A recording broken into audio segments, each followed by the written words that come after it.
Good evening and welcome to Late Night Review, where we talk about what's happening and what's not. I'm Jack Overbeck. I'm Joey Karlik, and here are tonight's top stories. Students are buzzing this week as The Tonight Show starring Jimmy Fallon is coming to campus on Thursday, when it will become the second best late night show at UT Austin.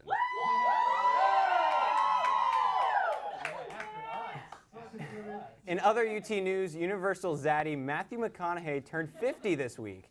Man, he keeps getting older, and I can't say the rest of that sentence or he will have me expelled. On his birthday, McConaughey made over 800 hot meals for first responders, after which UT Austin declared him as the new Messiah. Once he had fed the 800, he sat them down on the hillside and told them about the Holy Trinity of all right, and all right. In other religious news, last week U.S. Special Forces carried out a raid that successfully killed Abu Bakr al-Baghdadi, the head of the Islamic State. And people say there's just no job openings these days. On a sadder note, though, sources say noted astrologer Walter Mercado has died of kidney failure. Ironically, reports say he didn't see it coming. This week, California authorities destroyed $1 billion worth of marijuana plants being grown illegally in the state. For reference, here's what destroying $1 billion of marijuana plants looks like. Hey, Jack, you know who doesn't like weed? Boomers. And recently, the New York Times is reporting that the OK Boomer meme, quote, marks the end of friendly generational relations. Apparently, no one from the New York Times has ever had to go home for Thanksgiving. This comes up as a shock to boomers around the country, as they thought everyone younger than them were just snowflakes. Well, thanks to them, we don't have any snow anymore. Recently, the University of Texas was forced to close down the Union Building due to flooding issues. With us tonight are proclaimed water experts Harry and Marv, here to explain what happened in the Union Building. Harry and Marv, everyone. Thank you. So, can you tell us exactly how the Union became flooded? Well, you see, plumbing is very delicate processes. And to be simply put, we are experts. All right, well, is there anything that we can do to stop flooding from happening? Well, first off, always have a drip of water running throughout the house. And make sure to keep the heater on. And of course, keep your door unlocked. What does that have to do with water issues? Well, by keeping your door unlocked and not having to leaving around any sharp objects around the ground that you might fall, literally impale your foot with, you might let the water run faster. The water, yeah. You know what? That doesn't sound right, but I'll leave that to the professionals, I guess. Oh, also, if you ever home and you're alone, don't leave traps all around in your house. I'm talking about electrical pliers, Heated doorknobs, falling bowling balls. nails that can go through your entire foot, holes in floors that you fall so deep in houses.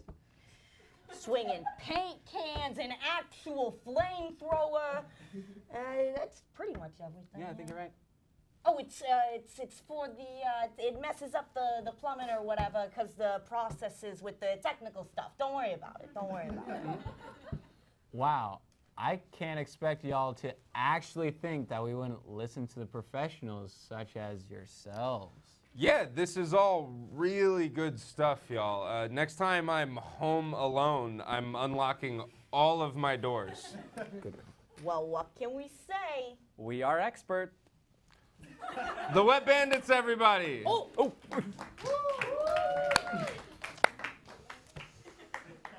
Last week, a woman who worked at a medical clinic in Louisiana was arrested for selling doctor's notes to high schoolers for $20 each.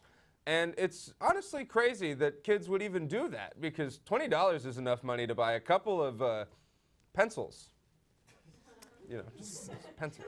Good one, Jack. Speaking of green, this past week a big group of celebrity YouTubers have gone green and started a fundraiser called Team Trees. That states for every $1 donated, they would plant one tree. People in this group include Mr. Beast, Jacksepticeye, Circle Tunes HD, and many more. And bravo to those young people. I mean, you don't see like the Lorax around raising money. I mean, he speaks for the trees, but he sure doesn't really pay for them. Speaking of big fantasy letdowns, Game of Thrones writers David Benioff and D.B. Weiss recently walked away from a deal with Lucasfilm to make a trilogy of Star Wars movies. Many sources are speculating as to why they made this decision, but I think they just didn't want to do another story about a guy that tried to hook up with his twin sister before getting his hand chopped off. I mean, in case you didn't know already, it's November, and you know what that means. Social media is back at it again with another annual tradition of No Nut November, which sucks for guys everywhere because that means they have to give peanut butter and jelly sandwiches for the whole month. Right, Jack? That's what it's about, right? Sure it is, buddy. Yeah. Good for you. Thank you. This week, a manager at a CVS in Indiana rejected a Purdue student's Puerto Rican ID and asked for their immigration papers when they tried to buy cold medicine. The CVS was later stormed by a group of street thugs performing a choreographed dance. Lastly, in Epic Gamer news, there's a recent Pokemon leak which made the cut of the newest addition to the Pokemon franchise, Sword and Shield. While hardcore fans are mad that their favorite Pokemon didn't make it, wouldn't matter to my grandparents who call all of them Pikachu. For Late Night Review, I'm Joey Karlik. I'm Jack Overbeck. Good night. Some of us from Houston, some of us from Dallas, some close to Mexico. Shout out to the Valley. Watch Longhorn.